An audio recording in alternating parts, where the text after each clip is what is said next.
My students, my name is Madam Jennifer from Educare TZ. Welcome in our today's session, especially Chemistry Form 3.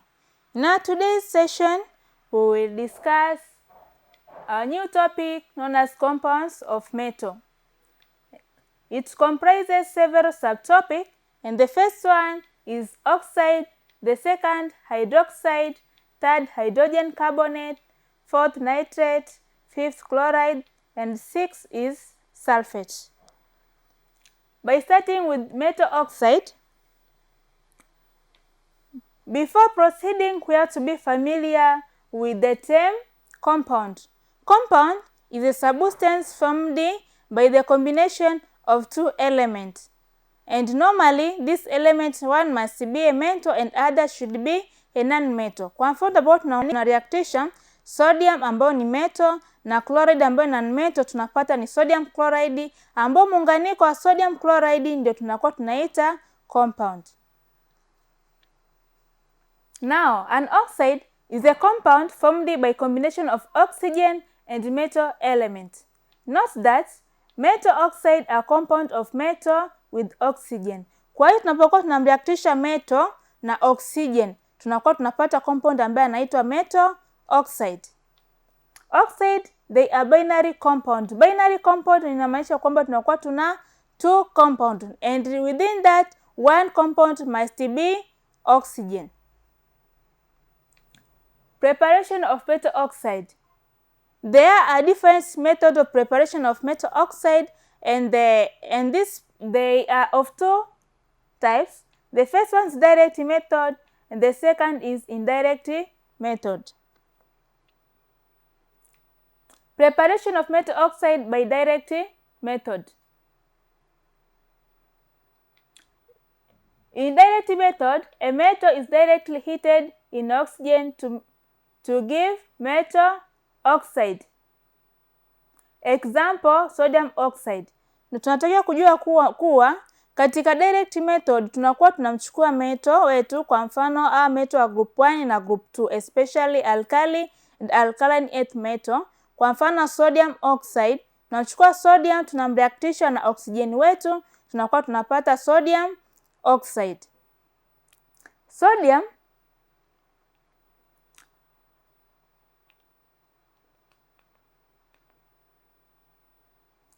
Sodium oxide burn in air with the persistent yellow flame to form sodium peroxide, which is pale yellow solid.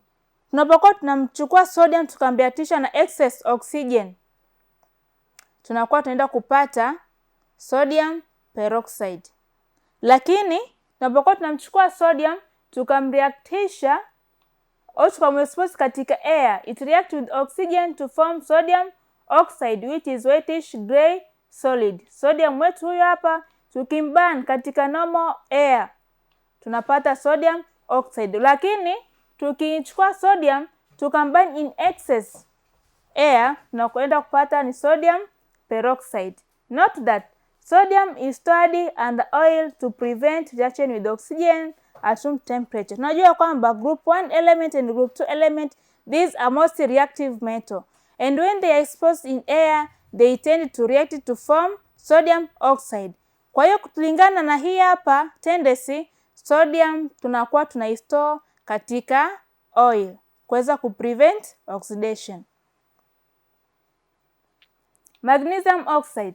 Magnesium oxide burn in air with a very brilliant white flame to form white solid of magnesium oxide. Magnesium tukimreactisha na oxygen tunapata magnesium oxide ambayo anakuwa ni white solid of magnesium oxide. Na huyu magnesium oxide ukimreactisha na maji ndio kutengeneza basic hydroxide ambayo ni magnesium hydroxide. As shown here in equation, magnesium oxide plus water, we get magnesium hydroxide or basic hydroxide. Calcium oxide. Calcium burn in air with a red flame to form calcium oxide, which is white. Tukimchukua calcium tukamreactisha na oxygen, anakuwa anaburn with a red flame. You have to know this, mara nyingi inatumika katika maabara zetu katika the test of calcium, katika flame test tunakuwa tunatumia hii hapa. Unapokuwa ukichukua calcium yako, test calcium kama ipo katika chumvi yako, na tunafanyia flame test. In case kama ita burn with red flame, tunajua kwamba hapa kuna calcium. Kwa hiyo tukichukua calcium tukamburn in air, tunapata calcium oxide. Calcium oxide react with water to form basic calcium hydroxide as shown here in our equation. Calcium oxide plus water, we get calcium hydroxide, which is also a basic hydroxide. Now, let us consider the preparation of oxide by indirect method. The indirect method of preparing metal oxide involve the decomposition reaction. Mara nyingi tunakuwa tunatumia decomposition of carbonate, decomposition of nitrate, decomposition of sulfate ili kuweza kupata metal oxide. Now let us consider the decomposition of carbonate. Decomposing compound by heating it to give the oxide. Preparing the compound which is then decomposed by heating to give the oxide. Kwa tulivyosema kuwa katika indirect method tunakuwa tunatumia decomposition reaction. Decomposition tunakuwa tunatumia heat. Tunakuwa tuna apply heat pale kuweza kuvunja zile pale elementi zetu ili kuweza kupata metal oxide. Nasema kuwa the carbonate of zinc, lead, copper and iron decompose on heat to give metal oxide and carbon dioxide. Copper carbonate decompose to give copper 2 oxide and carbon dioxide gas as shown here. Tuna copper carbonate, tukamdecompose hapa under heat, tunapata copper oxide plus carbon dioxide as a gas. Also decomposition of zinc carbonate, tunapata zinc oxide plus carbon dioxide gas. My student, you have to know that the decomposition of group 1 element like sodium carbonate, potassium does not undergo any decomposition reaction. Na ndio maana hizi hapa elements za group 1 na group 2 tunakuwa tunatumia direct method. Lakini kwa hizi hapa ambazo zipo below reactivity series katika hydrogen tunakuwa tunatumia indirect method ambayo ni decomposition. Note that alkali metal carbonates such as sodium carbonate do not decompose when heated. Kwa nini? Because they are more reactive metal. Na bond ambayo inakuwa inatengenezwa pale ni strong bond. They cannot be broken by normal heating. Na ndio maana tuna prefer direct method for these alkali metals. Therefore, oxide of alkali metals cannot be prepared by this method. But carbonates such as those of zinc, iron, lead, and copper decompose on heating to give metal oxide. Classification of metal oxide. The metal oxide is classified based on different categories, but mostly based on their solubility and reaction with acid and bases. Let us consider the soluble metal oxide. Soluble metal oxide, kwa kuangalia neno lenyewe soluble, inakuwa they are soluble in water, wanakuwa na dissolve katika maji. Kwa soluble metal oxides na dissolve katika water to form metal hydroxide solution. They include potassium, sodium, magnesium oxide. Then sometimes these soluble metal oxide are known as alkalis. Kwa mfano, tukichukua potassium oxide tukamdissolve katika water, tunaenda kupata potassium hydroxide or alkaline hydroxide.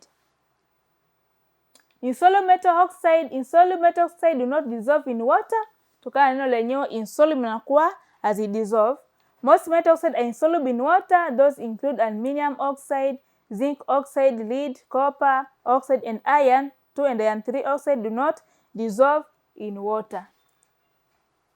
Na basic oxide ni sawa na zile za soluble oxide kwa sababu ni zile ambazo zina dissolve na kuweza kutengeneza basic solution or alkali. Example, tuna sodium oxide tukamreactisha na asidi yetu. Unasema huyu hapa ni basic. Tukireactisha na asidi, hii ni neutralization process, tunaenda kupata salt and water.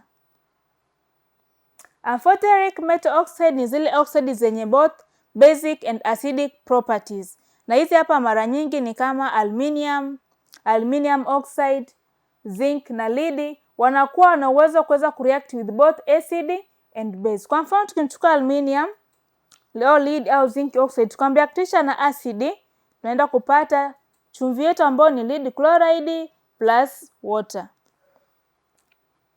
Now let us consider the chemical properties of metal oxide. The metal oxide has got almost two chemical properties, and the first one, reaction with water. Metal oxide react different with water. Most of metal oxide are insoluble in water. Tumesema kuwa metal of group 1 and group 2 ndio zile ambazo zina react na water kwenda kutengeneza alkaline solution au hydroxide. They are soluble in water. Lakini zinazobaki kuanzia metals of group 4, they are insoluble in water. Example, sodium oxide ambayo ni soluble, kimreactisha na maji tunaenda kupata sodium hydroxide ambayo ni basic hydroxide. And oxide of calcium and magnesium similarly react with water to form basic hydroxide. Lakini hydroxide ya calcium oxide ni sparingly soluble in water. Lakini oxide ya copper yeye hawezi akareact kabisa na nini? Na maji. Otherwise anaenda kutengeneza precipitate. Reaction of metal oxide with acid or alkali. Metal oxide react with acid like nitric acid, hydrochloric acid, sulfuric acid to form salt and water. Hapa neutralization. Unajua kuwa tuchukua metal oxide tukamreactisha na acid, neutralization process tunaenda kupata salt and water. Example, lead oxide plus sulfuric acid tunaenda kupata lead sulfate plus water. The insoluble oxide form coating on the oxide that prevent further reaction. Zile insoluble oxide kwa mfano tumeona pale kuna lead, kuna zinc. Wale pale in case wakireact na asidi zetu wanaenda kutengeneza coat, oxide coat ambayo inaenda kuprevent further reaction. Kwa mfano tukireactisha lead 2 oxide na hydrochloric acid, reaction inakuwa ina stop as soon as it starts. Why? This is because due to formation of lead chloride which is insoluble, thus prevent further reaction. Uses of metal oxide. My student, metal oxide have got a range of application in different field in our life. Example, calcium oxide used as a liming material to treat soil. Pale ambapo soil yako inakuwa imecontain kiasi kubwa cha acid, tunakuwa tunaweka calcium oxide as a base. Nasaidia katika kuneutralize kiasi cha acid iliyopo katika udongo wako. Zinc oxide used as a white pigment in paint, filter and rubber. Zinc oxide inatumika pia katika kutengeneza rangi, rubber, ambazo zinatumika majumbani kwetu. Tunaona tunapaka rangi, tunakuwa tunatumia different material of rubber. It is all from the zinc oxide. Also, aluminum oxide used as abrasive.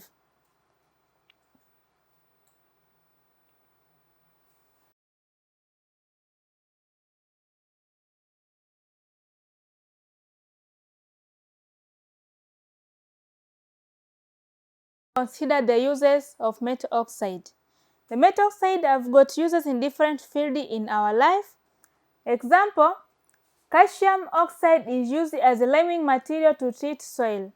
Kwa mfano pale ambapo tunakuta soil yako ni more acidic, tunatumia liming, tunaweka calcium oxide ili kuweza kuneutralize ile asidi yako ambayo ni acidic, kuweza kuprovide a better yield in your crop. Also, zinc oxide used as a white pigment in paint, filter, in rubber. Pia hata hizi rangi ambazo tunazitumia ni from the zinc oxide ambazo tunatumia katika kutengeneza hizi hapa rangi, na vile vile different material from rubber. Also, aluminum oxide used as abrasive. Naangalia different material from the aluminum or aluminum oxide used to make abrasive material or abrasion. My student, that marks the end of our today's lesson, which was concerning with the metal oxide. You have seen the concept of metal oxide, classification of metal oxide, preparation of metal oxide, as well as the uses of metal oxide. You are welcome for the next lesson.